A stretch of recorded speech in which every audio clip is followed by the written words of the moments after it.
E, cara, assim, o papel do Brasil nesse conflito específico aí tem sido um papel meio de neutralidade, né? Como você disse, o Lula falou que a culpa é dos dois, né?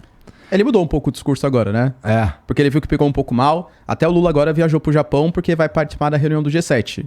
Aí, se ele chegasse com esse discurso, os dois são culpados e tal, ele mudou um pouco, agora ele tá falando que sim, o Putin é responsável, o Putin é culpado, mas que sancionar não é a resposta. Então ele critica o Putin, mas fala que as sanções não são a resposta. Tu acha que ele tá correto? Que o Putin é culpado? Que sancionar não é a resposta? Difícil, hein, Igor? Mas eu penso que sim, porque sancionar vai fazer com que a gente tenha um aumento ainda maior dessa bipolaridade, né? Desse racha geopolítico no mundo hoje. Então, é muito difícil porque, assim, a gente não tem, nesse momento, nenhuma chance de paz porque não tem um ponto de princípio de negociação, Igor. Hoje, por exemplo, o Zelensky, ele criou um conselho de reincorporação da Crimeia. Ele criou isso hoje, tá?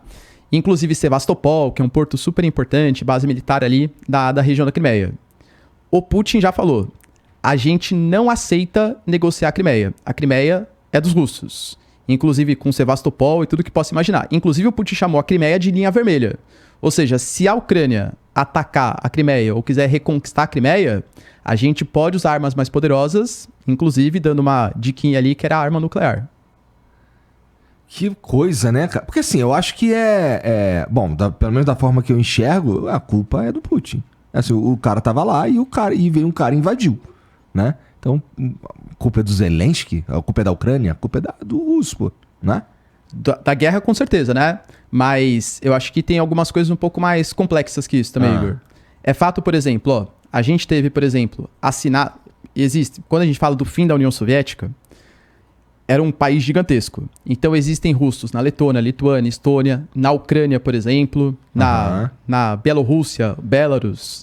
E existem russos, por exemplo, que viviam na região leste da Ucrânia, que eles foram sim oprimidos. É fato. Existiam movimentos neonazistas sim, na Ucrânia que praticavam russofobia contra os russos que ali viviam. É que, claro, que eu não acho que essa foi a justificativa, né? O Putin usou, já que existe ali, então todo ucraniano é nazista, o Zelensky é nazista, é todo mundo nazista, vamos invadir e tomar um negócio aqui.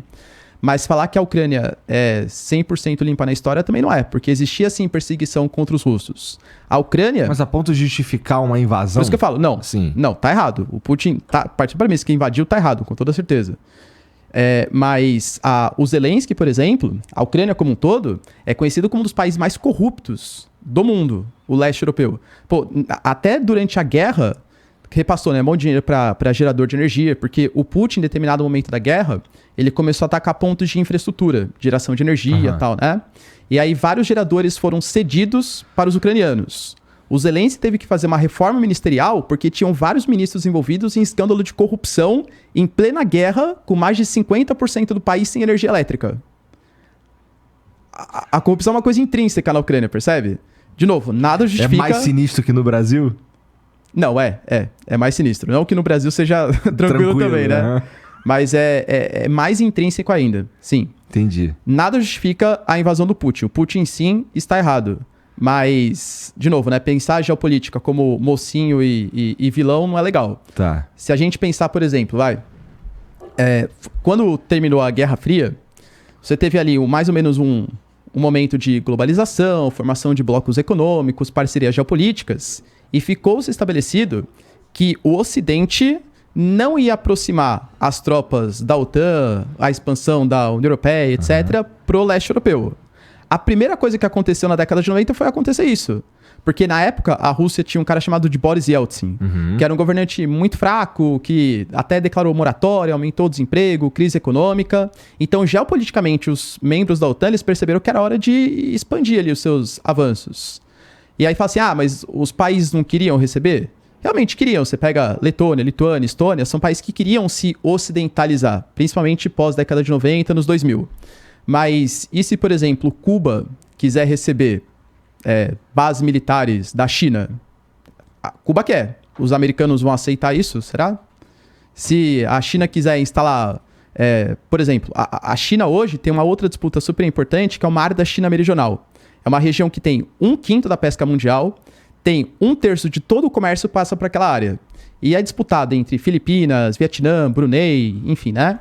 E a China alega que todo aquele espaço marítimo é deles. Inclusive os chineses fazem ilhas artificiais, colocam bases militares nessas... Os caras constroem ilha mesmo pra falar que o território é deles. Os malucos são muito brabos, né, cara? Os caras pegam recifes e corais e jogam um monte de sedimento e colocam a base militar. E aí, os Estados Unidos, ele criou uma aliança militar pra combater o avanço dos chineses ali. Uma aliança AUKUS. Austrália, Reino Unido e Estados Unidos. Cedeu um monte de submarino nuclear para a Austrália vistoriar as atividades dos chineses. Não que a China esteja certa, porque eu realmente acho que o mar da China Meridional não é só da China. Mas e se fosse os chineses criando uma aliança militar para vistoriar as atividades americanas no mar da Califórnia, por exemplo? Entende que o mundo veria isso numa perspectiva diferente? Complicado, né?